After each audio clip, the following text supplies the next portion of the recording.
যে আমার নাম আরিফ। আরিফ, বয়স কত আরিফ ভাই? আমার বয়স এখন 34 ফিল আপ। 34। আপনার জন্ম জেলা কোথায়? আমার জন্ম জেলা হচ্ছে চাঁদপুর। চাঁদপুর।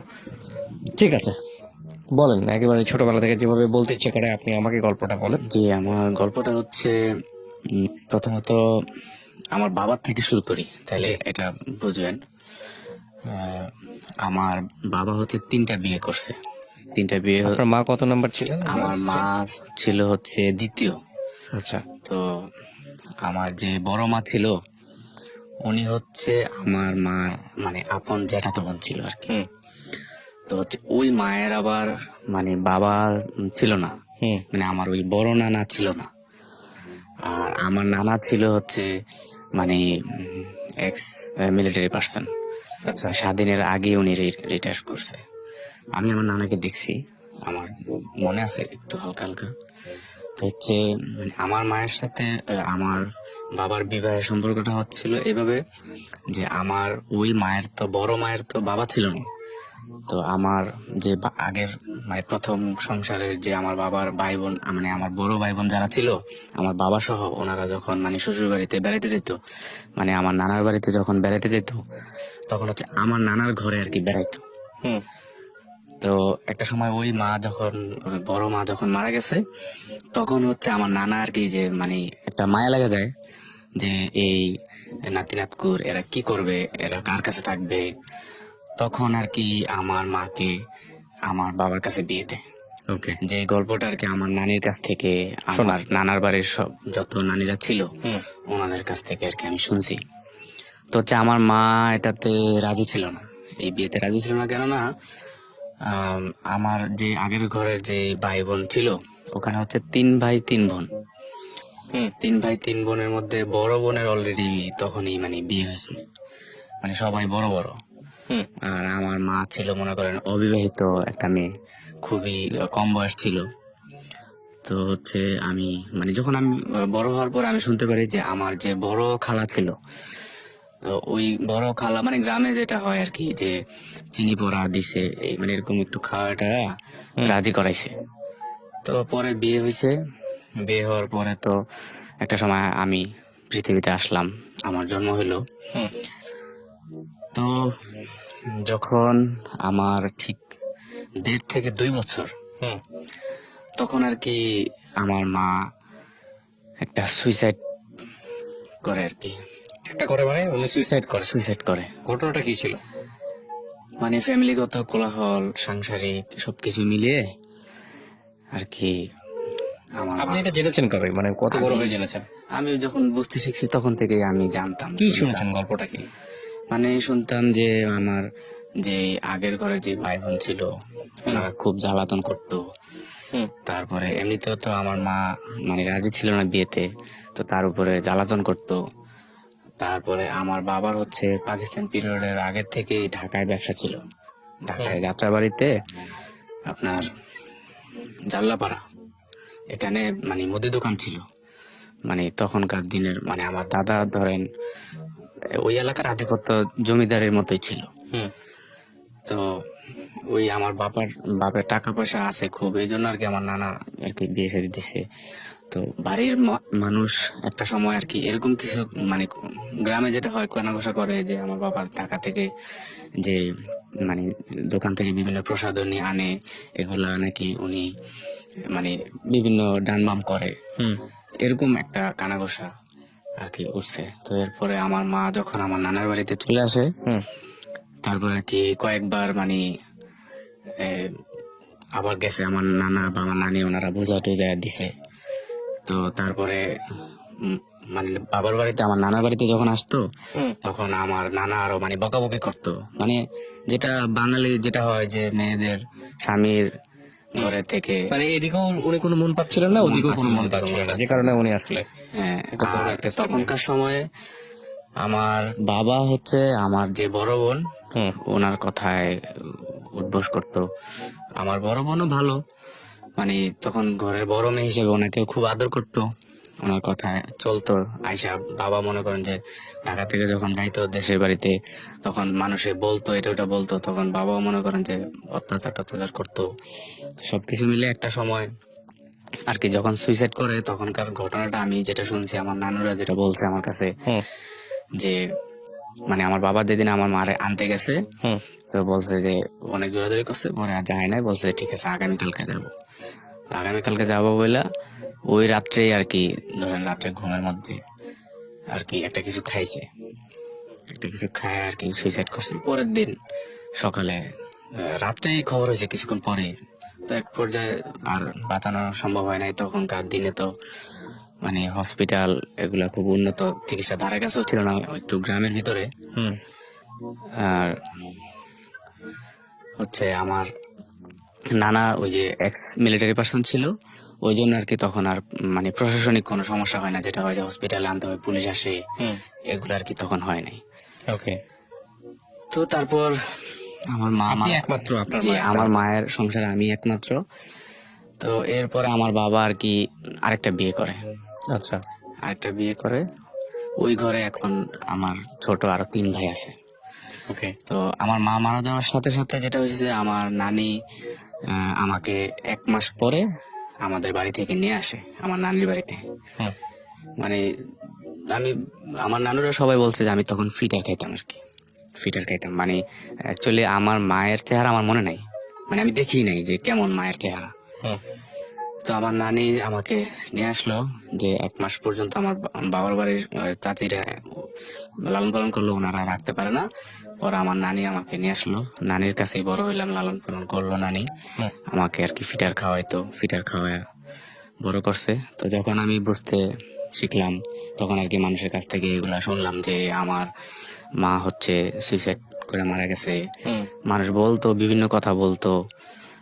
তারপরে অনেক সময় খোঁচা মায়েরা অনেক কথা বলতো মানুষে, যে মা মরা বাইল্লা বাপ মরা ঠাইল্লা, এইভাবে মানে গ্রামের একটা প্রবাদ আছে, তুচ্ছতাচ্ছিল্য করা যেটাকে বলে। ছিল করতো। তো আমি আবার একটু দুষ্ট প্রকৃতির ছিলাম বেশি, মানে অনেক দুষ্টামি করতাম। তো বাবার বাড়িতে আসতাম মাঝে মাঝে, মানে বেড়াইতে আসতাম, মানে আমার নানার বাড়ি গিয়ে বলতাম আর কি যে এটা এটা আমাদের বাড়ি। আর আমাদের বাড়িতে যখন আসতাম তখন আর কি মাঝে মাঝে আসতাম, 2-3 দিন থাকতাম। তো যে আমার বাবা যে পরে বিয়ে করছে, ওই সৎমা এখনো আছে। তো আমি মন থেকে কখনো ওইভাবে সৎমা বলি না। তো উনিও যথেষ্ট আসলে হিংসা করতো, এ করতো। আর আমার বাবা আমাকেও মানে তেমন কিছু করতো না, হুম খুব দেখাশোনা করতো না। ধরেন কোনো সময় যদি জামা কাপড় লাগতো বা ধরেন জুতা লাগতো, আমার বাবা বলতো যে তোর মামারা আছে না, তোর মামারা তো বড় লোক। ওকে। আর মামারা বলতো যে তোর বাপের তো ঢাকা ব্যবসা আছে, তোর বাপের কাছে যা, এইভাবে বলতো। এক সময় আমার নানি আবার মানে পেনশন তুলতো, মানে আমার নানা যে এক্স মিলিটারি ছিল, আমার নানি পেনশন তুলতো। তো নানি যেখানে যাইতো আমাকে সাথে করে নিয়ে যেত, যেহেতু আমি নানির কাছেই ছিলাম। আচ্ছা। আর আমার মামারা হচ্ছে 4 মামা, 4 মামার মধ্যে আর কি এই 2 জন বর্তমানে গাজীপুরে ব্যবসা করে, হার্ডওয়্যারের ব্যবসা। আর 2 জন হচ্ছে মানে ফার্নিচারের মানে মিস্ত্রি, হুম এই 2 জন। তো আমরা ওই ছোট মামা তেমন একটা, তো নানা যখন মারা গেছে ছোট মামাও আর কি তখন আর কি জব করে নাই। তো এখন মোটামুটি ওনারা সেটেল। তো মামারও আমাকে অত বেশি একটা খুব মানে আমার যাতে ভালোভাবে দেখাশোনা করা যায় ওরকম ভাবে দিতে পারতো না। হুম তো একটা সময় ওই যে নানি যেখানে যাইতো আমাকে সাথে সাথে নিয়ে যেত। তো সবসময় পেনশন তোলার জন্য যাইতো হচ্ছে মানে ওই যে কোর্টে। হুম তো একদিন আমি মানে আমাকে না নিয়ে চলে গেছে, আমি মানে মাদ্রাসায় ছিলাম, না নিয়ে চলে গেছে। পরে আমি মাদ্রাসা থেকে আসছি, আর বাড়ির সবাই বলতেছে তোর নানি তো চাঁদপুর গেছে টাকা তোলার জন্য। হুম পরে আমি আর কি বাড়ি থেকে বেরোইছি, বের হয়ে ধরেন চাঁদপুর ধরেন ডান দিকে, আমি বাম দিকে চলে গেছি। হুম মানে হাঁটতে হাঁটতে হাঁটতে হাঁটতে আমি চলে গেছি ধরেন হাজীগঞ্জ। ওকে। হাজীগঞ্জ চলে গেছি, এটা হচ্ছে 98 বন্যার সময় এই ঘটনাটা। হুম হাজীগঞ্জ চলে গেছি, ওখানে গেছি। আর একদিন ওই মানে একটা হোটেলে মানে খাবারের ওই যে বুটমুড়ি বিক্রি করে, খাইতেছি, বুটমুড়ি খাইতেছি। তো একজন ভদ্রলোক আমাকে দেখলো হাফ প্যান্ট পরা আর হচ্ছে গেঞ্জি পরা, উনি আমাকে খুব আদর করলো। আমার আবার একটা ইয়ে ছিল যে আমাকে যে খুব আদর টাদর করতো, আমি ওনারে খুব মানে ভালোবাসতাম। এখনো ওই মানে মায়ার বিষয়টা আমার ভিতরে রয়ে গেছে। তো হচ্ছে উনি আমাকে ওনার কথা টথা বলে যে তুমি কোত্থেকে আসছো, এরকম ছেলে তো আর এই এলাকায় আমাদের এলাকায় আর দেখি নাই। উনি আমাকে নিয়ে গেল ওনার বাড়িতে। পরে আমি ওনাকে আমাদের মানে নানার বাড়ির আমাদের বাড়ির ঠিকানা সবকিছু ওনাকে বলছি। বলার পরে 98 বন্যার সময় উনি আমাদের বাড়িতে আইসা আমাকে দিয়ে গেছে। ওনার বাড়িতে তখন আমি 16 দিন ছিলাম। তো আমাদের বাড়িতে যখন দিয়ে গেছে তখন আমার বাবা ছিল। তখনকার সময় 98 বন্যার সময় আমাদের মানে গ্রামে যেটা হয় যে চৌকাট করা পাটাতন ঘর যেটাকে বলে, তখনকার সময় মানে আমাদের 2টা পাটাতন ঘর ছিল। তো আমার কাছে একটা বিষয় খারাপ লাগছে, যখন ওই ভদ্রলোক আমাকে নিয়ে আসছে আমাদের বাড়িতে, তখন আমার বাবা ওনারে আমার সামনেই মানে আকার ইঙ্গিতে বলছে যে মানে আপনার যদি নেন ওরে আমি লিখিত করে দিয়ে দিব। ও এটা বলছে। এই কথাটা আমি আজও বলতে পারিনি, আমি বলতে পারবো না। যদিও আমি এখন আমার বাবার ভিটায় থাকি, কিছু মানে আমি নিরুপায়। তো এরপরে একটা সময় আমার নানি মারা যায়। জন্য মানে আমার নানির যখন শেষ সময় বয়স, আমার মামারা বলা বলি করছিল যে তোরে অমুক একজন লোক আছে, বড় লোক, ওনাদের ছেলে সন্তান নাই, ওনাদের একটা ছেলে হইলে ওনারা পালবে, মানে এরকম আমাকে দেওয়ার জন্য মানে সরাসরি আমাকে প্রস্তাব করতেছে। আমি কিন্তু তখন সব বুঝি, হ্যাঁ আমি তখন সব বুঝি। মামারা আমাকে বলতো, আমার সেজ মামা আমাকে কয়েকবার বলছে। বলার পর এক পর্যায়ে আমি রাজি হয়েছি। তখন আমার নানি জীবিত ছিল। আর ছোটবেলা থেকে শুনতাম যে সবাই বলতো যে আমার মা মারা যাওয়ার পরে অনেক বড় লোক মানুষরা আসছে বিভিন্ন জায়গা থেকে যে আমার নেওয়ার জন্য, কিন্তু আমার নানি দেয় নাই। বলছে যে না, আমার জিয়ের মানে গ্রামের যে ভাষাটা, যে আমার জিয়ের শাল আমি আমার কাছে রাখবো, মানে জিএস আমার মেয়ের স্মৃতিটা আমার কাছে রাখবো, এরকম ভাবে আর কি আমার নানি রাখছিল। তো এক পর্যায়ে আর কি আমি ওই যে হাজীগঞ্জ যেখানে গেছিলাম, যে ভদ্রলোক আমাকে একবার আয়না দিয়ে গেছিল, 15-16 দিন ওনাদের কাছে ছিলাম। ওনারা খুব আমার আদর টাদর করছিল। তারপরে আমার মা মারা গেছে শুনে ওনারাও আমাকে খুব আদর করছিল। তারপর আমি ওনাদের বাড়িতে চলে গেছি ডাইরেক্ট। যাওয়ার পরে ওনাদের ফ্যামিলির সাথে আমার একটা সম্পর্ক ছিল। মানে ওনাকে বাবা ডাকছি, তারপর হচ্ছে ওনার ওয়াইফকে মা ডাকছি।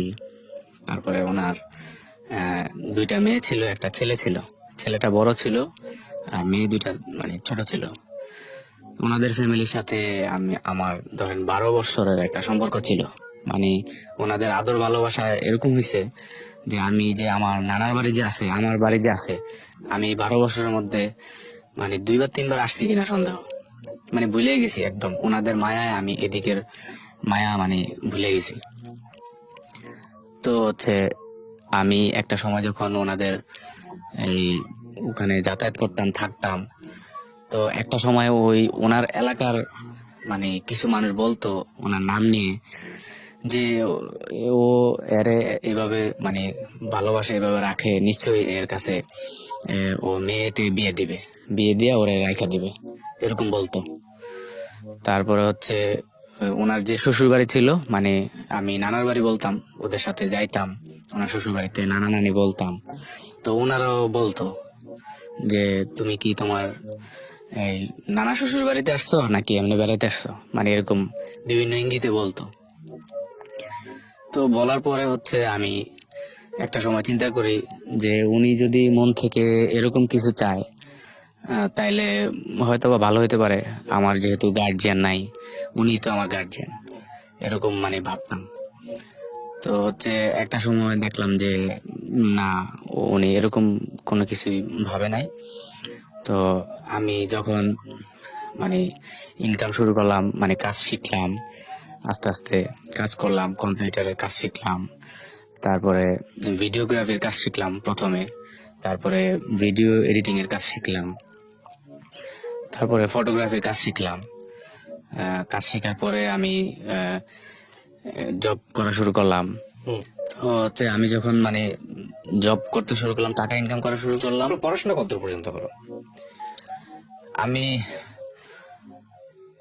পড়াশোনা বলতে যদি আমি একেবারে ওইভাবে বলি, আমার একাডেমিক কোনো মানে সার্টিফিকেট নেই। মানে একাডেমিক্যালি পড়াশোনায় যান নাই, কোন স্কুলেই যান নাই? স্কুলে গেছি, ধরেন মানে আমার শিক্ষাটা এরকম শুরু হয়েছে, মক্তব দিয়ে শুরু করছি।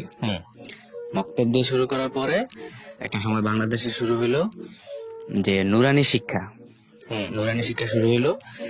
তো এর কিছুদিন আগে যেদিন ক্লাস 1-এ আমার মামা আমাকে ভর্তি করাইবো, ওই দিন হচ্ছে মানে ওই দিন রাত্রেই আমাকে পড়াইছে সরাসরি কিভাবে কি কি পড়তে হবে। আর আগে থেকে আমি একটু মানে খুব চতুর ছিলাম।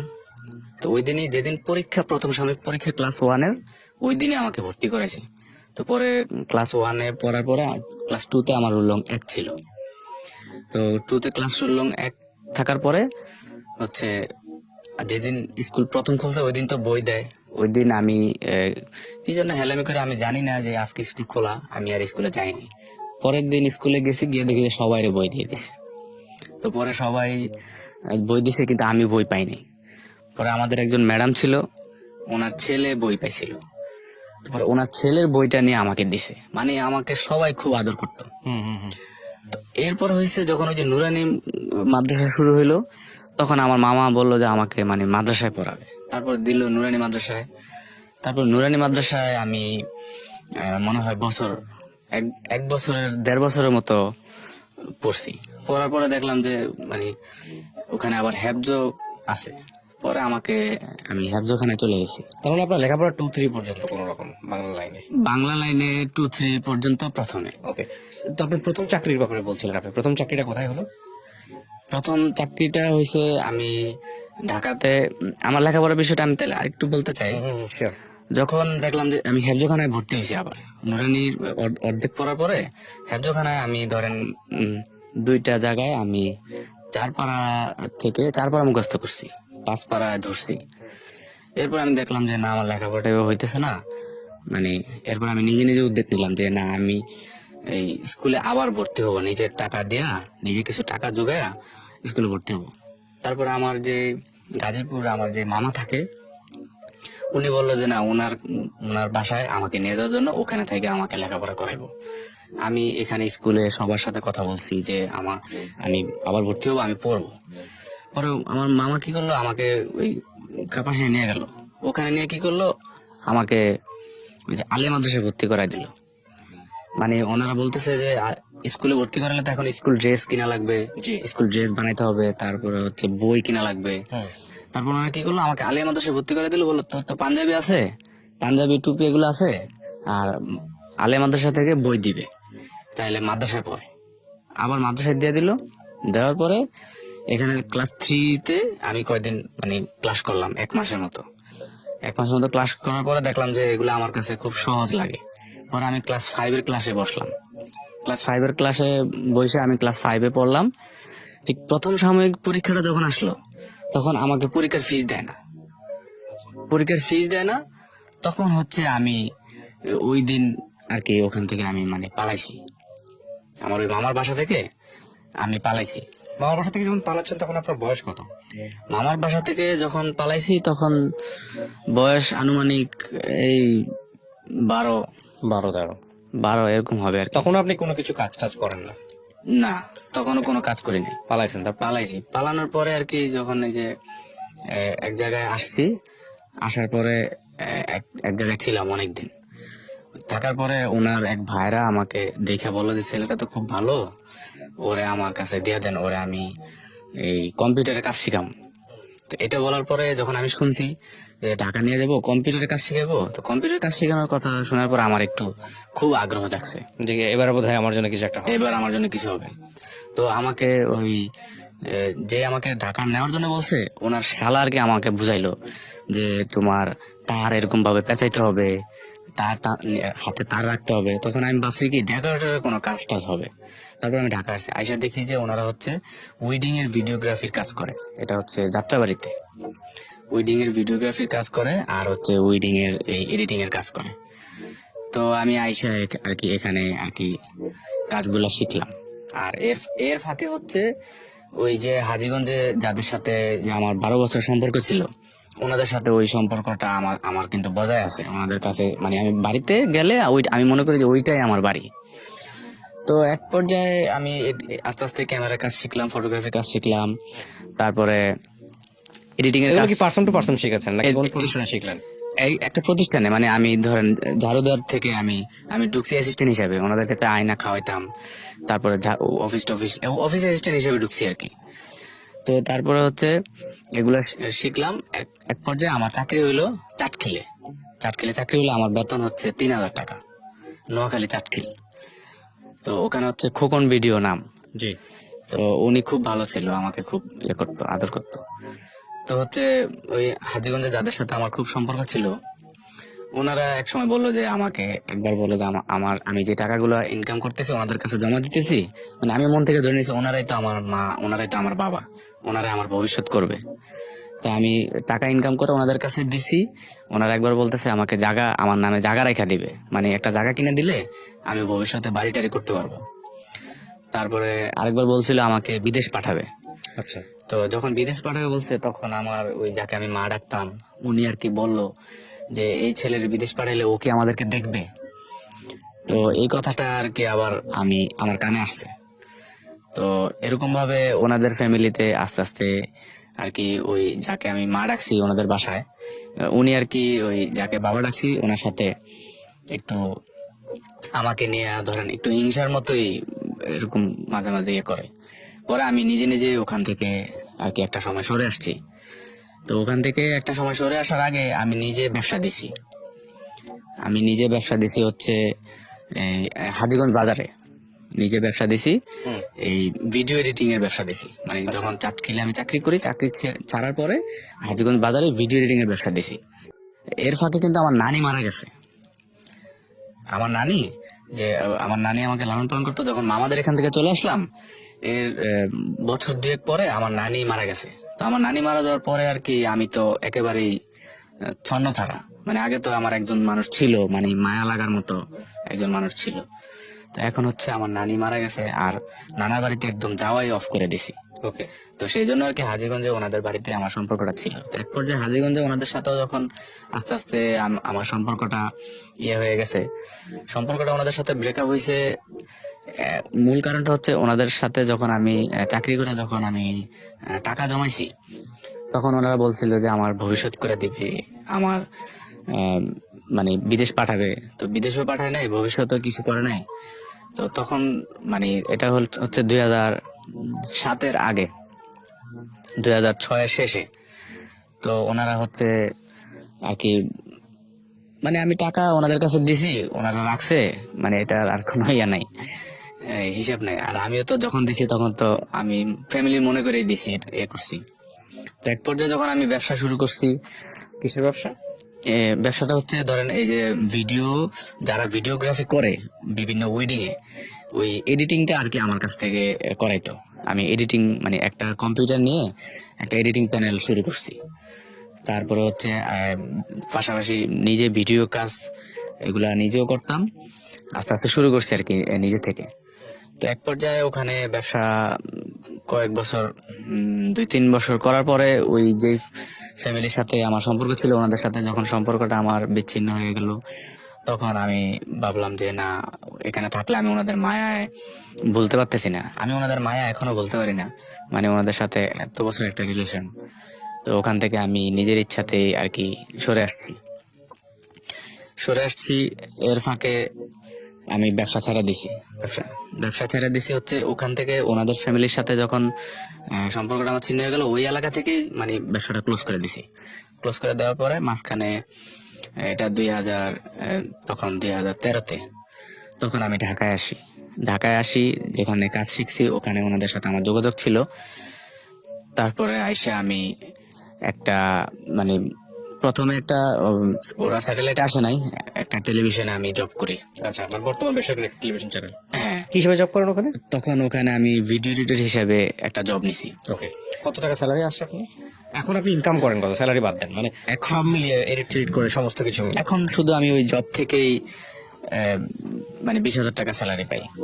এটা দিয়ে আপনার সংসার চলে? এটা দিয়ে মোটামুটি এখন আল্লাহর রহমতে টুকটাক চলে।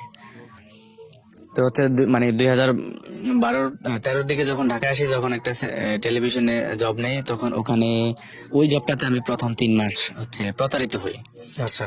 এরপর আমি আবার মানে দেশে চলে যাই। দেশে যাওয়ার পরে তারপরে 1 মাস পরে আমার একটা স্যাটেলাইট টেলিভিশন থেকে আর কি মানে বায়োডাটা দিছিলাম। বায়োডাটা দেওয়ার পরে ওনারা আমাকে নক করছে। নক করার পরে আমি ওখানে আসছি। আইসা আমার বলছে যে আপনি কি কি কাজ জানেন। পরে আমি বলছি আমাকে কাজ দেন। পরে প্যানেল টেস্ট নেওয়ার পরে আর কি দেখছে যে কাজ পারি। পরে আমি ওখানে জব করছি 3 মাস। আচ্ছা। 3 মাস জব করার পরে ধরেন হঠাৎ করে একদিন রমজান ঈদ গেছে, কোরবানি ঈদ গেছে, কাজে একদিন একটা ভুল হয়েছে। ভুল হওয়ার পরে ওনারা আর কি বললো যে আপনি চলে যান। তো পরে আর কি আমি চলে আসছি। চলে আসার পরে আমি আমাদের এলাকায় 2015-তে আবার ব্যবসা শুরু করছি। মানে আমার একটা কম্পিউটার ছিল, মানে আগে যে ব্যবসা ছিল একটা পিসি আমি রেখে দিয়েছিলাম, মানে সব জিনিসপত্র বিক্রি করে নেই। তারপরে আমার এলাকায় আবার ব্যবসা শুরু করি। ব্যবসা শুরু করার পরে আমি এদিকে দেখলাম যে আমি যখন হাজীগঞ্জ থেকে চলে আসছি, আমার এখন একটা ভবিষ্যৎ দরকার। এতদিন ডালে ছিলাম, তখন আমি আমাদের বাড়িতে গেছি। এর ফাঁকে ফাঁকে যাওয়া হয়তো বাড়িতে, মানে যাইতাম, মানে চাচিদের ঘরে খাইতাম, মানে সবাই খুব আদর করতো। তো বাড়িতে গিয়ে ধরেন আমি আমার চাচাতো ভাই, আমার যে আগের ঘরের যে বড় বোন ছিল, সবারে বললাম যে দেখেন আমি এত বছর বাইরে বাইরে ছিলাম, আমি এখন বাড়িতে ঘর করব, আমি কতটুকু জায়গা পাবো আমাকে বুঝাই দেন, আমি ঘর করব। পরে ওনারা প্রথম আমার সাথে বাক বিতন্ড হয়েছে যে এতদিন কোথায় ছিলাম, এখন আসছি, এখন একটা জায়গার ভাগ চাইতেছি। মানে এক পর্যায়ে হাতাহাতি হয়েছে আমার এক চাচাতো ভাইয়ের সাথে। যদি ওনারা আমার বড় ভাই, আমি এগুলা মনে রাখি না, মানে মনে কষ্ট নিয়ে বলি না, মানে এক পর্যায়ে হাতাহাতি হয়েছে।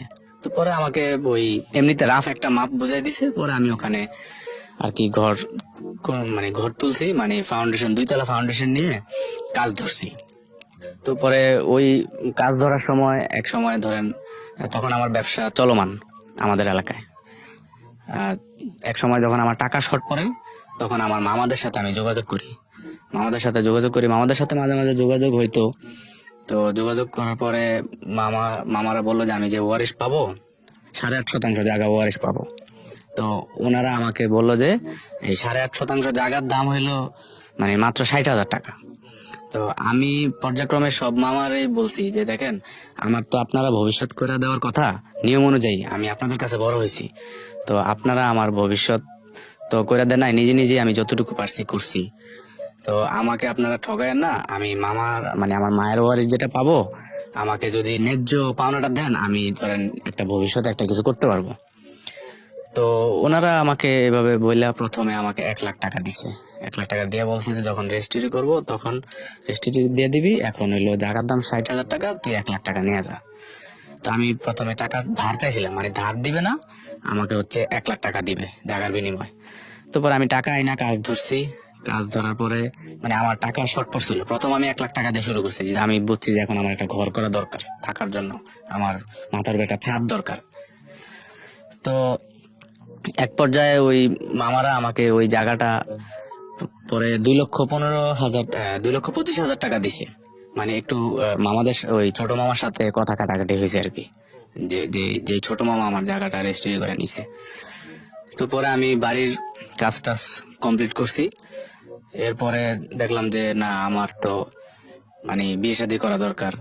তো পরে আমি 2016 সালে আমি বিয়ে করছি। তখন আমার ব্যবসা চলমান। তখন আমি নিজেও এই উইডিং এর ভিডিওগ্রাফির কাজগুলা করি, যেহেতু নিজে কাজ জানি, আর এডিটিং এর কাজগুলা করি। আমাদের শহরের আশেপাশে যারা আমার পরিচিত সবাই আমার কাছে আসে। মোটামুটি ব্যবসা আলহামদুলিল্লাহ। কাজ করেন আপনি ভিডিওগ্রাফিতে? ভিডিওগ্রাফি এটা করছিলাম হচ্ছে উইডিং এর, সিনেমাটোগ্রাফি, উইডিং এর যে ভিডিওগুলো করে এগুলো আর কি। আর হচ্ছে ফটোগ্রাফি, মানে বিয়েতে যে ভিডিও ফটোগ্রাফি যেগুলো করে এগুলা, আর এডিটিং এগুলো আমি নিজে করতাম। আর আমার সাথে 2 জন ছিল, ওদেরকে দিয়ে করাইতাম। ওরা আমার ভাইয়ের মতো ছিল, ওদেরকে দিয়ে করাইতাম, আমি নিজেও করতাম। তো বিয়ে শাদী করার পরে হচ্ছে আমার শ্বশুর বাড়ির লোকজন যারা আছে তারাও সবাই মানে আমি জানাইছি যে দেখেন আমার বাবা মা নাই, এরকম আপনারা দেখেন যে আপনারা মেয়ে দিবেন কিনা, মানে সবাইকে জানাই। তারপরে আমার যে বোনের জামাই বা আমার মামারা, মানে সবাইকে আমি নিয়েই গেছি। মানে আমরা মানে মুরব্বী 10-12 জনকে নিয়ে আমি মানে বিয়েতে গেছি, বিয়ে করছি। তো আলহামদুলিল্লাহ আপনাদের দোয়া এখন আমার একটি কন্যা সন্তান আছে। আপনার ওয়াইফ আপনার এই গল্পটা জানে? আমার ওয়াইফ আমার এই গল্পটা জানে। প্রথমে জানতো না, প্রথমে জানতো আর কি যে এমনি মা নাই, হয়তো বা বাবা মা মারা গেছে, একটা সময় তো সবাই মারা যায়। তো এখন জানে, এখন জানে। কিভাবে দেখে আপনাকে, মানে আপনি সংসার জীবনে সুখী কিনা? সংসার জীবনে সুখী বলতে ও আমার কাছে একটা জিনিসই খারাপ লাগে, ও শুধু মাঝে মাঝে যখন মানে সাংসারিক জীবনে তো ঝগড়া টগড়া টুকটাক হয়, ও শুধু আমাকে একটা কথা কয়েকবারই বলছে যে আপনার মা এমনি এমনিতে তো বিষ খেয়ে মরে নাই। এটা একটা বড় সমস্যা। কথাটা কয়েকবার আমাকে বলছে। তো এই কথাটা ও যখন আমাদের বাড়িতে আসছে সর্বপ্রথম আমার এই সৎ মা ওরে বলছে যে ওর মা তো বিষ খেয়ে মারা গেছে। তো আর কি এই জিনিসটা যখন বলে তখন আমার কাছে খুব খারাপ লাগে। তো আমার এখন, আপনি তাকে কখনো বলেছেন যে তুমি এই জাতীয় কথা না বলতে? হ্যাঁ বলছি যে আমার মারে নিয়ে যাতে কখনো কোনো কথা না বলে। আর আমার একটা কথা হচ্ছে কি যে আমি তো এটা পরিস্থিতির শিকার, আমি তো মানে কি বলবো, এখানে তো আমার কোনো দোষ নাই। আমার মা একটা অ্যাক্সিডেন্ট হয়েছে, এটাও তো একটা পরিস্থিতির শিকার। তো আল্লাহ, আমার একজন কন্যা সন্তান আছে, তার এই 2-2.5 মাস পরে তার হচ্ছে 4 বছর পূর্ণ হবে। তো আমার মেয়ে হওয়ার পরে এখন আমার মেয়ে আমাকে যথেষ্ট আমার ভক্ত, আমাকে ছাড়া আমার মেয়ে মানে কিছুই বোঝে না। কি কেন বললেন আপনার এই গল্পটা আজকে রেডিওতে? আপনার কারণটা কি ছিল? কারণটা হচ্ছে আমার তো আসলে একটা ছোটবেলা থেকে আমি ধরেন মানে আমি যে কি পরিমাণ লাত্তি উষ্টা খাইছি জায়গায় জায়গায়, মানে এটা আমি ছাড়া আর কেউ মানে অনুভব করা সম্ভব না, মানে ফিল করা সম্ভব না, একমাত্র আমি ছাড়া। মানে আমি যেখানে কাজ শিখতে গেছি, যেখানে কাজ শিখছি, মানে এমন সময় গেছে রমজান মাস আমি রোজা, দেখা গেছে ক্ষুদ্র একটা বিষয় নিয়ে দেখা গেছে আমার সাথে গালাগালি হয়েছে। মানে এই যে এক জায়গা থেকে আরেক জায়গা, আরেক জায়গা থেকে আরেক জায়গা, এই যে একটা স্ট্রাগল।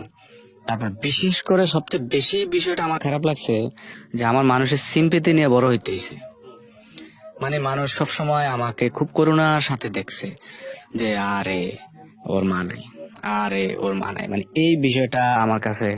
কিন্তু আমার 12 বছর পর্যন্ত আমার বাবা বেঁচে ছিল। আমার যখন 12 বছর বয়স তখন আমার বাবা বেঁচে ছিল, কিন্তু আমার বাবা বেঁচে থাকতো আমাকে দেখাশোনা করে নাই। আর আমার মামারা সবসময় খোটা দিত যে তোর বাপের তো টাকা পয়সার কম নাই। মামারা দিত এই খোটা, আর বাপের দিত বলতো তোর মামাদের তো অভাব নাই। মানে আমার মানে আপনি ভাবতে পারেন যে সেটাই। একদিন আমার জুতা লাগবো, আমার নানা বাড়ি থেকে আমাদের বাড়িতে আসছি, আয়সা আব্বারা যখন বলছে যে আমার জুতা লাগবে, আমার এই স্মৃতিটা এখনো মনে আছে। আমার রিসেন্ট বড় যে যে মানে আগের ঘরে যে 3 ভাইয়ের মধ্যে সবার ছোট আমার বড় শরীফ, মানে ওর জুতা আমি চুরি করে নিয়ে গেছি। মানে আসছি যখন আমাকে বলছে যে তোর মামারা কিনে দেয় না, তখন ওর জুতা আমি পয়রা নিয়ে গেছি। এরপরে ওই যে বললাম যখন ক্লাস 5-এ আমি আমাকে নিয়ে ভর্তি করাইলো, পরীক্ষার সময় পরীক্ষার ফিস দেয় নাই। আর হচ্ছে আমাকে স্কুলে পড়ায় নাই, স্কুলে পড়ার খরচ মাদ্রাসায় হচ্ছে, মাদ্রাসার যে কয়দিন পড়ছি মানে মাদ্রাসা হচ্ছে আমার এতিমখানায় পড়তে হয়েছে। আর তখনকার সময় এতিমখানা ছিল অন্যরকম, বর্তমানে তো এখন অনেক উন্নত হয়েছে। তখনকার সময় হচ্ছে বছরে 6 মাস হচ্ছে মাদ্রাসা হচ্ছে কালেকশন করতে হতো, মানে এই মাদ্রাসার ছাত্রদেরকে দিয়ে ধান চাউল এগুলো কালেকশন করতে হতো, মানে পড়াশোনা হইতো না। মানে আমার পড়াশোনা ওই দিক দিয়ে মানে টোটাল নষ্ট হয়েছে। কিন্তু আমি যেই কয়েকদিন লেখাপড়া করছি আমি কোনোদিন মানে পড়ার সময় পাইনি, যে আমি যখন আমি সবক দিব বা ক্লাসে যখন পড়বো ওই পড়ার সময়টা পাইনি, কিন্তু আমি পড়ার সময় ঠিকই পড়া দিছি। মানে ফ্যাসিলিটিস এর কারণে আমার মানে লাইফটা ধ্বংস হয়ে গেছে। অথচ আমার একজন আমার ইয়ারমেট একজন কলেজের প্রফেসর ভালো ভালো অবস্থানে আছে। তো আমি একটা কথা বলার কি আমি বলতে চাই আপনার মাধ্যমে যে আমি বর্তমানে কিছু কিছু সমস্যা ফেস করি। বর্তমানে সমস্যাটা হচ্ছে আমি বিভিন্ন জায়গায় ইন্টারভিউ যখন দিতে যাই তখন মানে সার্টিফিকেটকে মূল্যায়ন করে, সার্টিফিকেটকে মূল্যায়ন করবে এটাই স্বাভাবিক, আমি এটাকে মানে সম্মান করি। কিন্তু আমি বলতে চাই যে যে আমি একটা মানে পরিস্থিতির শিকার, মানে এটার জন্য কিন্তু আমি দায়ী না। মানে একটা সামাজিক একটা পরিস্থিতির শিকার হয়ে আমি হয়েছি। আমি যে পড়াশোনা করতে পারি নাই, এটার জন্য তো আমি দেয় না, কিন্তু আমি বলতে চাই আপনার মাধ্যমে, এটা কতটুকু প্রচার হবে আমি জানি না, আমার রিকোয়েস্ট থাকবে যে মানে একাডেমিক লেখাপড়ার বাইরেও যে কারিগরি যে একটা শিক্ষা, ধরেন আমি একটা ভালো মানুষের সাথে থাকছি, থাইকে আমি কিছু শিখছি, ভালো ব্যবহার শিখছি, ভালোভাবে চলাফেরা শিখছি, একটা কারিগরি কাজ শিখছি, মানে এটাকে যদি মূল্যায়ন করা হয়, হ্যাঁ, তাহলে আমার মনে হয় যে আপনার সাথে একমত আমি, আমরা আপনি চমৎকার অনেক বলেছেন। মূল কথা হচ্ছে যে দেখেন, কিছু মানুষ পরিস্থিতি শিখায়, যেমন আপনার গল্পটা কিন্তু আমি আগাগোড়া যেটা দেখলাম যে আপনি পরিস্থিতির শিকার, এবং এই শিকার অবস্থার মধ্যেও আপনার একাডেমিক কোয়ালিফিকেশন না থাকার পরেও আপনি একটা বেসরকারি টেলিভিশন চ্যানেলে একটা ভিডিও এডিটর হিসেবে আছেন। জি। এটা বিশাল ব্যাপার এক। আর দুই নম্বর হচ্ছে যে আপনি আহ, যতটুকু পেয়েছেন আপনার জীবনে ততটুকুই আপনি কাজে লাগিয়েছেন। হ্যাঁ, ওই যে দেখলেন কেউ একজন এডিট করছে, কম্পিউটারের নলেজ আছে, ওখানে গিয়ে আপনি কাজ করার সুযোগ পেলেন, সেটাই আপনার জীবনে রুটি রুজি আমি হয়েছে। শুধু দেখে দেখে শিখছি, আমি দেখছি ওনারা কাজ করতেছে পিছন থেকে, আমি দেখে দেখে শিখে ফেলছি। সুতরাং আমরা এটা কি বড় করে দেখবো, এবং আমি মনে করি যে আসলে খুব ক্ষুদ্র একটা গল্প, কিন্তু এই ক্ষুদ্র গল্প থেকে আমাদের অনেক কিছু শেখার আছে। নেভার গিভ আপ, কখনোই আপনারা গিভ আপ করবেন না। জন্ম যেখানেই হোক না কেন, কর্ম যেন ভালো হয় আমাদের, এটাই হচ্ছে আজকের এই গল্প। যে আমার নাম আরিফ।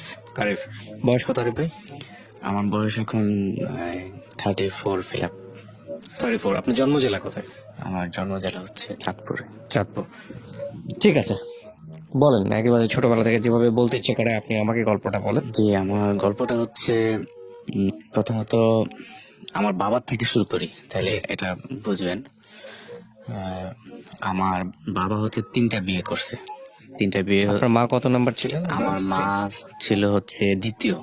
আচ্ছা। তো আমার যে বড় মা ছিল, উনি হচ্ছে আমার মার মানে আপন জ্যাঠাতো বোন ছিল আর কি। হুম তো হচ্ছে ওই মায়ের আবার মানে বাবা ছিল না, হুম মানে আমার ওই বড় নানা ছিল না।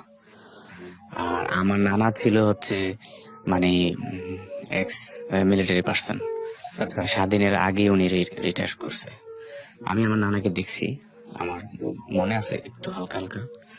তো হচ্ছে মানে আমার মায়ের সাথে আমার বাবার বিবাহের সম্পর্কটা হচ্ছিল এভাবে যে আমার ওই মায়ের তো বড় মায়ের তো বাবা ছিল না। তো আমার যে আগের মানে প্রথম সংসারের যে আমার বাবার ভাই বোন, মানে আমার বড় ভাই বোন যারা ছিল, আমার বাবা সহ ওনারা যখন মানে শ্বশুর বাড়িতে বেড়াইতে যেত, মানে আমার নানার বাড়িতে যখন বেড়াইতে যেত, তখন হচ্ছে আমার নানার ঘরে আর কি বেড়াইতো। হুম তো একটা সময় ওই মা যখন বড় মা যখন মারা গেছে, তখন হচ্ছে আমার নানা আর কি যে মানে একটা মায়া লাগা যায় যে এই নাতি নাতকুর এরা কি করবে, এরা কার কাছে থাকবে। তখন আর কি আমার মাকে আমার বাবার কাছে বিয়ে দেয়। ওকে। যে গল্পটা আর কি আমার নানির কাছ থেকে, আমার নানার বাড়ির সব যত নানিরা ছিল ওনাদের কাছ থেকে আর কি আমি শুনছি।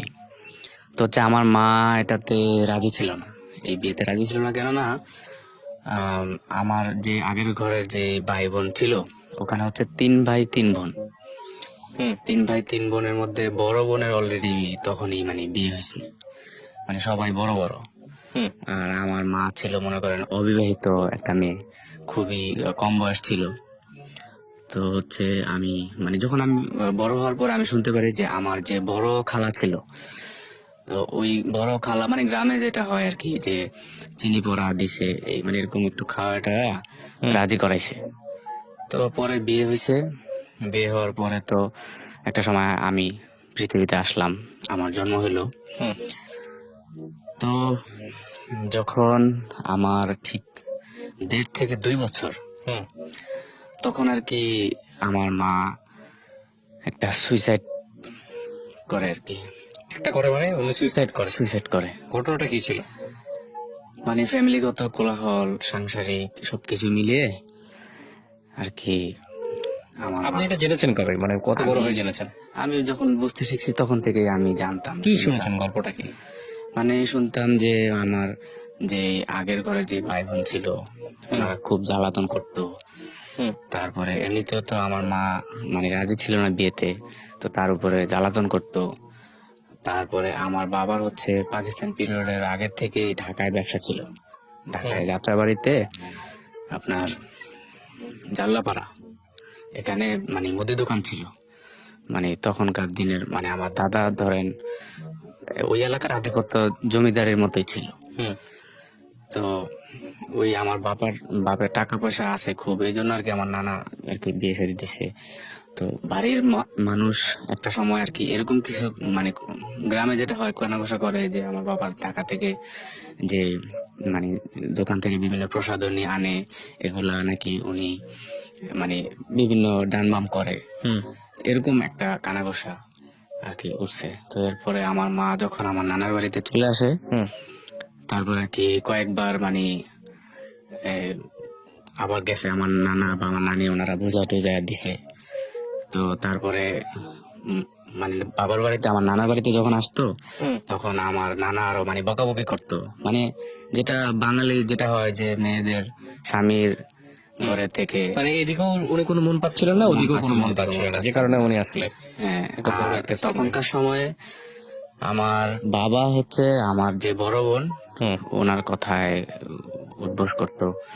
আমার বড় বোনও ভালো, মানে তখন ঘরে বড় মেয়ে হিসেবে ওনাকে খুব আদর করতো, ওনার কথায় চলতো। আইসা বাবা মনে করেন যে ঢাকা থেকে যখন যাইতো দেশের বাড়িতে, তখন মানুষে বলতো এটা ওটা বলতো, তখন বাবাও মনে করেন যে অত্যাচার করতো।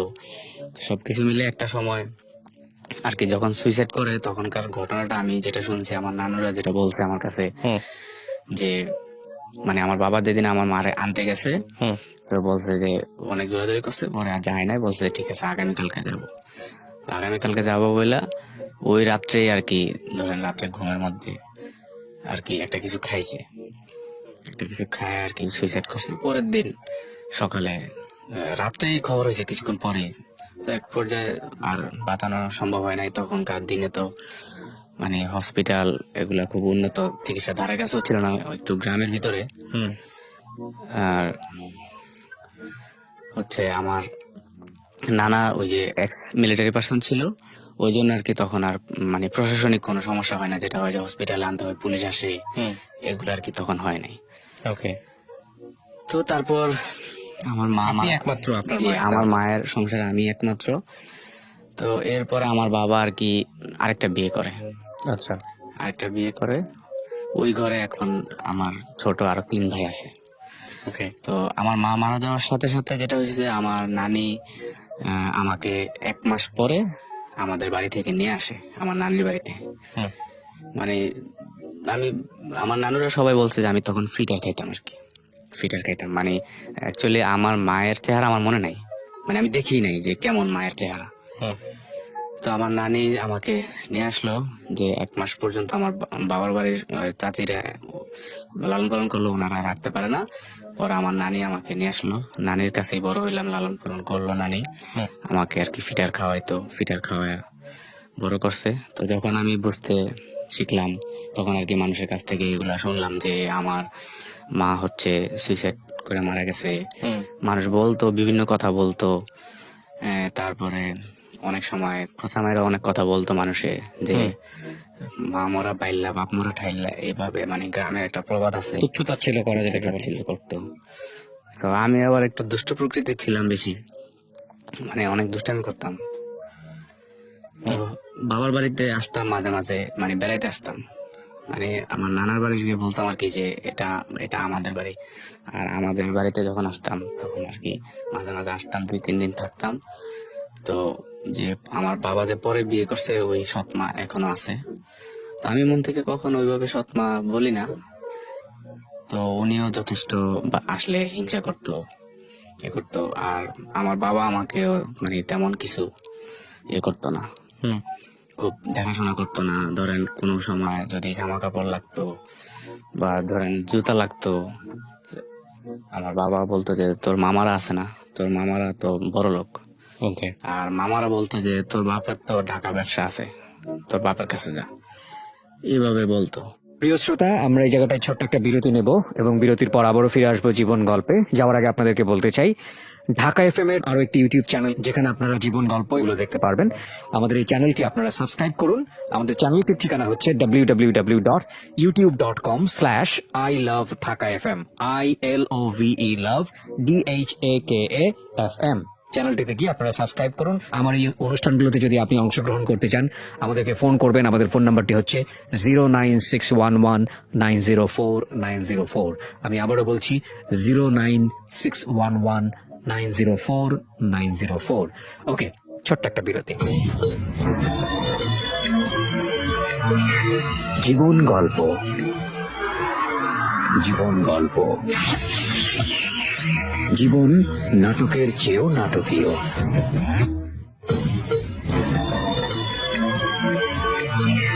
জীবন গল্প, জীবন গল্প, জীবন নাটকের চেয়েও নাটকীয়। Welcome back once again. প্রিয় শ্রোতা, আপনারা শুনছেন জীবন গল্প। আমি আরজে কিবরিয়া আপনার সঙ্গে রয়েছি। আমার এই অনুষ্ঠানগুলোতে যদি আপনি অংশগ্রহণ করতে চান আমাদেরকে ফোন করবেন। আমাদের ফোন নাম্বারটি হচ্ছে 09611904904। আমি আবারও বলছি 09611904904। ওকে, আমরা যেখানটায় ছিলাম তারপর এক সময় আমার নানি আবার মানে পেনশন তুলতো, মানে আমার নানা যে এক্স মিলিটারি ছিল, আমার নানি পেনশন তুলতো। তো নানি যেখানে যাইতো আমাকে সাথে করে নিয়ে যেত, যেহেতু আমি নানির কাছেই ছিলাম। আচ্ছা। আর আমার মামারা হচ্ছে 4 মামা। 4 মামার মধ্যে আর কি এই 2 জন বর্তমানে গাজীপুরে ব্যবসা করে, হার্ডওয়্যার ব্যবসা, আর 2 জন হচ্ছে মানে ফার্নিচারের মানে মিস্ত্রি। এই 2 জন।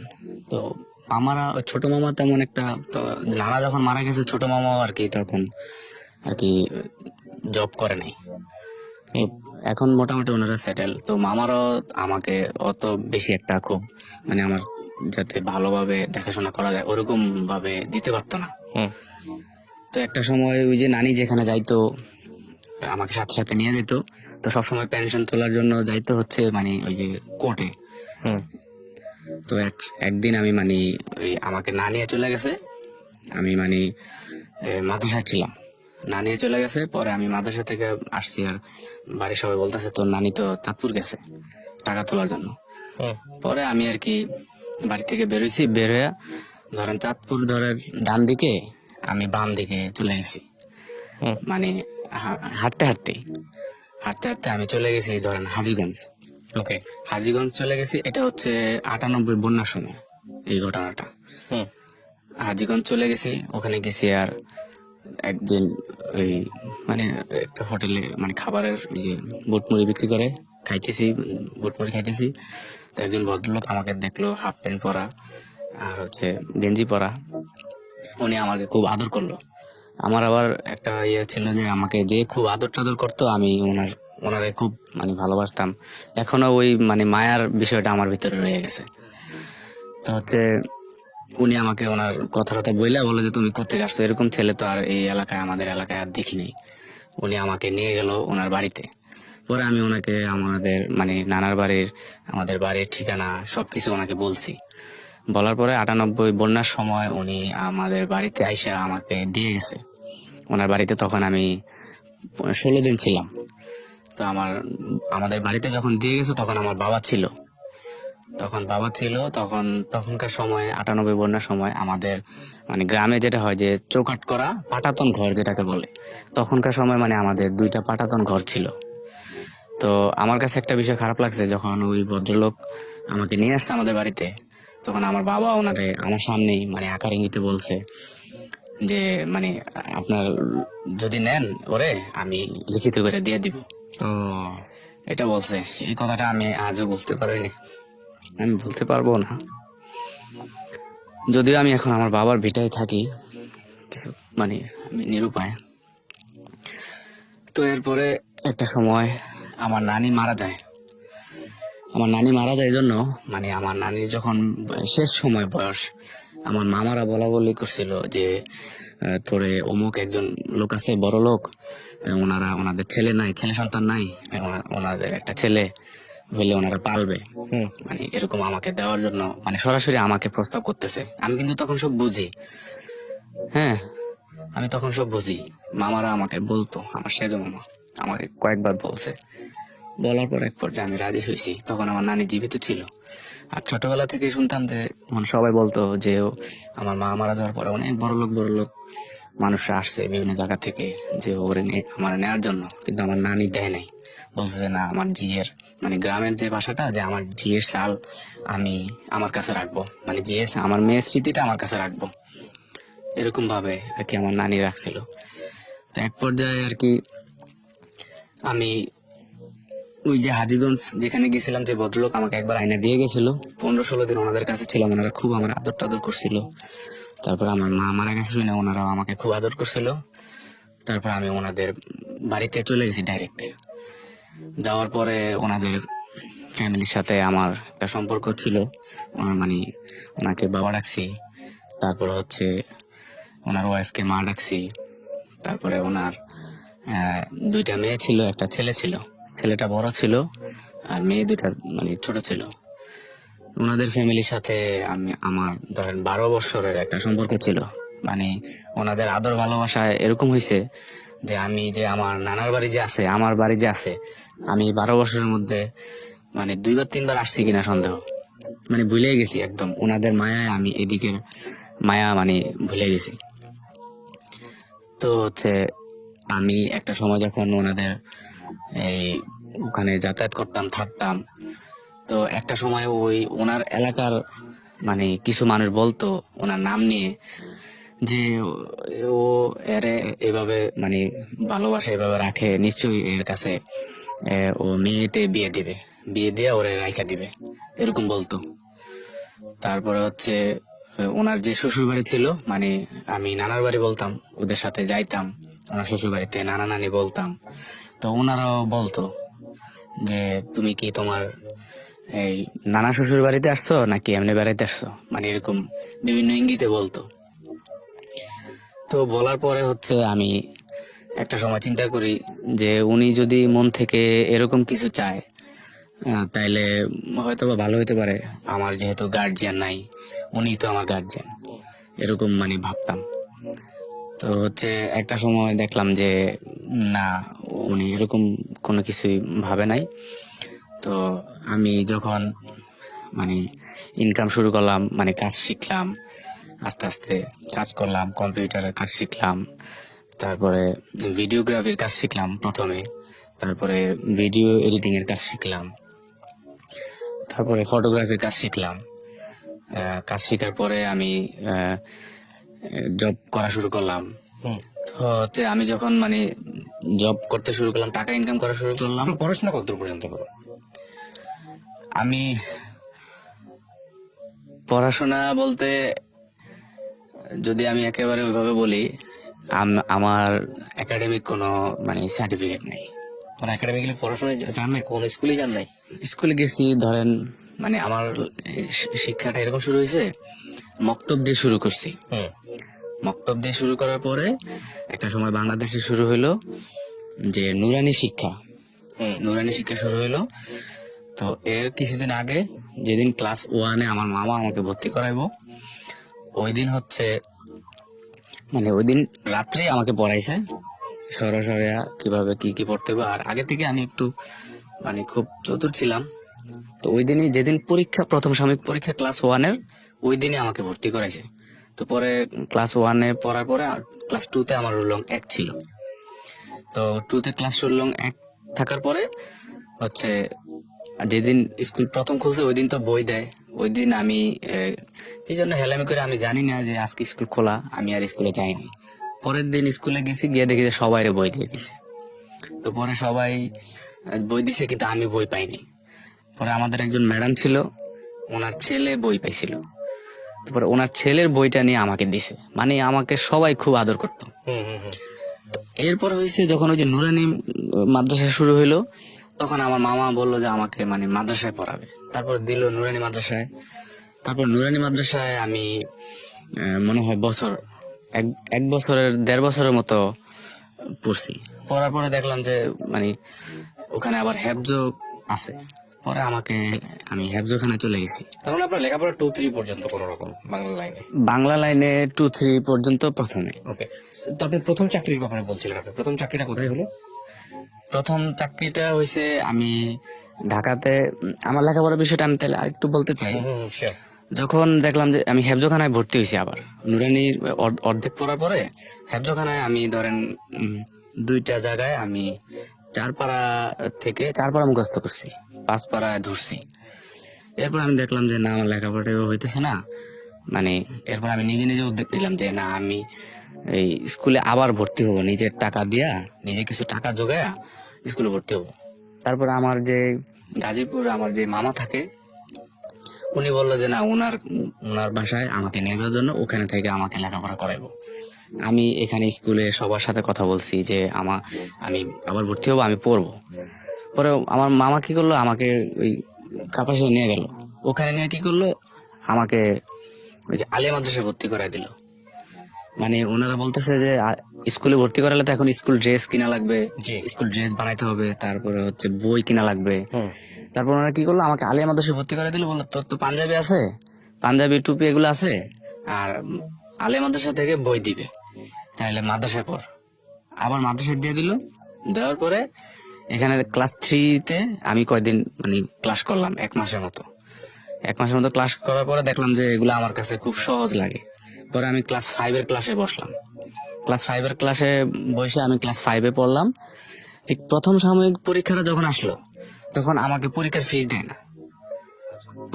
দেয় না। তখন হচ্ছে আমি ওই দিন আর কি ওখান থেকে আমি মানে পালাইছি, আমার ওই মামার বাসা থেকে আমি পালাইছি। মামার বাসা থেকে যখন পালাচ্ছেন তখন আপনার বয়স কত? মামার বাসা থেকে যখন পালাইছি তখন বয়স আনুমানিক এই 12 এরকম হবে আর কি। তখন আপনি কোনো কিছু কাজ টাজ করেন না? না, তখনও কোনো কাজ করিনি, পালাইছেন? পালাইছি। পালানোর পরে আর কি যখন এই যে এক জায়গায় আসছি, আসার পরে এক জায়গায় ছিলাম অনেকদিন। থাকার পরে ওনার এক ভাইরা আমাকে দেখে বললো যে ছেলেটা তো খুব ভালো, ওরে আমার কাছে দিয়ে দেন, ওরে আমি এই কম্পিউটারের কাজ শিখাম। তো এটা বলার পরে যখন আমি শুনছি যে ঢাকা নিয়ে যাব, কম্পিউটারের কাজ শিখাবো, তো কম্পিউটার কাজ শেখানোর কথা শোনার পর আমার একটু খুব আগ্রহ জাগছে যে এবারে বোধহয় আমার জন্য কিছু একটা হবে। এবার আমার জন্য কিছু হবে। তো আমাকে ওই যে আমাকে ঢাকা নেওয়ার জন্য বলছে, ওনার শালা আর কি আমাকে বুঝাইলো যে তোমার তার এরকম ভাবে পেঁচাইতে হবে, হাতে তার রাখতে হবে। তখন আমি ভাবছি কি ডেকোরেটরের কোনো কাজ টাজ হবে। তারপর আমি ঢাকা আসছি, আইসা দেখি যে ওনারা হচ্ছে উইডিং এর ভিডিওগ্রাফির কাজ করে। এটা হচ্ছে যাত্রাবাড়িতে উইডিং এর ভিডিওগ্রাফির কাজ করে, আর হচ্ছে উইডিং এর এই এডিটিং এর কাজ করে। তো আমি আইসা আর কি এখানে আর কি কাজগুলা শিখলাম। আর এর ফাঁকে হচ্ছে ওই যে হাজীগঞ্জে যাদের সাথে যে আমার 12 বছর সম্পর্ক ছিল, ওনাদের সাথে ওই সম্পর্কটা আমার কিন্তু বজায় আছে ওনাদের কাছে। মানে আমি বাড়িতে গেলে আমি মনে করি যে ওইটাই আমার বাড়ি। তো এক পর্যায়ে আমি আস্তে আস্তে ক্যামেরা কাজ শিখলাম, ফটোগ্রাফি কাজ শিখলাম, তারপরে এডিটিং এর কাজ। পার্সন টু পার্সন শিখেছেন নাকি কোনো প্রতিষ্ঠানে শিখলেন? এই একটা প্রতিষ্ঠানে, মানে আমি ধরেন ঝাড়ুদার থেকে আমি ঢুকছি অ্যাসিস্ট্যান্ট হিসেবে, ওনাদেরকে চা আইনা খাওয়াইতাম। তারপরে অফিস অ্যাসিস্ট্যান্ট হিসেবে ঢুকছি আর কি। তো তারপরে হচ্ছে এগুলা শিখলাম। এক পর্যায়ে আমার চাকরি হইলো চাটখিলে চাকরি হলে আমার বেতন হচ্ছে 3000 টাকা, নোয়াখালী চাটখিল। তো ওখানে হচ্ছে খোকন ভিডিও নাম। জি। তো উনি খুব ভালো ছিল, আমাকে খুব ইয়ে করতো, আদর করতো। তো হচ্ছে ওই হাজীগঞ্জে যাদের সাথে আমার খুব সম্পর্ক ছিল, ওনারা এক সময় বললো যে আমাকে একবার বলে যে আমি যে টাকাগুলো ইনকাম করতেছি ওনাদের কাছে জমা দিতেছি, মানে আমি মন থেকে ধরে নিয়েছি ওনারাই তো আমার মা, ওনারাই তো আমার বাবা, ওনারাই আমার ভবিষ্যৎ করবে। তা আমি টাকা ইনকাম করে ওনাদের কাছে দিছি। ওনারা একবার বলতেছে আমাকে আমার নামে জায়গা রেখা দিবে, মানে একটা জায়গা কিনে দিলে আমি ভবিষ্যতে বাড়ি টাড়ি করতে পারবো। তারপরে আরেকবার বলছিল আমাকে বিদেশ পাঠাবে। আচ্ছা। তো যখন বিদেশ পাঠাবে বলছে, তখন আমার ওই যাকে আমি মা ডাকতাম উনি আর কি বললো যে এই ছেলের বিদেশ পাঠাইলে ওকে আমাদেরকে দেখবে। তো এই কথাটা আর কি আবার আমার কানে আসছে। তো এরকম ভাবে ওনাদের ফ্যামিলিতে আস্তে আস্তে আর কি ওই যাকে আমি মা ডাকছি ওনাদের বাসায়, উনি আর কি ওই যাকে বাবা ডাকছি ওনার সাথে একটু আমাকে নিয়ে ধরেন একটু হিংসার মতোই এরকম মাঝে মাঝে ইয়ে করে। পরে আমি নিজে নিজে ওখান থেকে আর কি একটা সময় সরে আসছি। তো ওখান থেকে একটা সময় সরে আসার আগে আমি নিজে ব্যবসা দিছি হচ্ছে এই হাজীগঞ্জ বাজারে নিজে ব্যবসা দিছি, এই ভিডিও এডিটিং এর ব্যবসা দিছি। মানে যখন চাটখিলে আমি চাকরি করি, চাকরি ছাড়ার পরে হাজীগঞ্জ বাজারে ভিডিও এডিটিং এর ব্যবসা দিছি। প্রিয় শ্রোতা, আমরা এই জায়গাটায় ছোট্ট একটা বিরতি নেব এবং বিরতির পর আবারও ফিরে আসবো জীবন গল্পে। যাওয়ার আগে আপনাদেরকে বলতে চাই, ঢাকা এফএম এর আরো একটি ইউটিউব চ্যানেল যেখানে আপনারা জীবন গল্প এবং সিক্রেটস অনুষ্ঠানের ভিডিওগুলো দেখতে পারবেন। আমাদের এই চ্যানেলটি আপনারা সাবস্ক্রাইব করুন। আমাদের চ্যানেলটির ঠিকানা হচ্ছে www.youtube.com/iloveDhakaFM ILOVE love DHAKAFM। চ্যানেলটিতে গিয়ে আপনারা সাবস্ক্রাইব করুন। আমার এই অনুষ্ঠানগুলোতে যদি আপনি অংশগ্রহণ করতে চান, আমাদেরকে ফোন করবেন। আমাদের ফোন নাম্বারটি হচ্ছে 09611904904। আমি আবারও বলছি 09611904904। ওকে, ছোট্ট একটা বিরতি। জীবন গল্প, জীবন গল্প, জীবন নাটকের চেয়েও নাটকীয়।